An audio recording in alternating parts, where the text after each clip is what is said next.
Hi, if you're on Windows laptop and you want to find your recycle bin because you need to recover some files and it's not there, very simple. You need to go to Window File Explorer and then go to Navigation Pane, okay,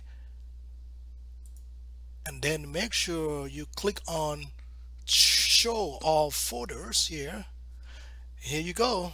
You will see your recycle bin, and then whatever item you want to or folder you need to restore, you can click on that and then right click and then do a restore, and it will put that on your downloads folder here, okay, and you can access it pretty easy. So that's how you do it. So basically go to your navigation pane and basically click on show all files. Hope it helps. See you folks on the next video.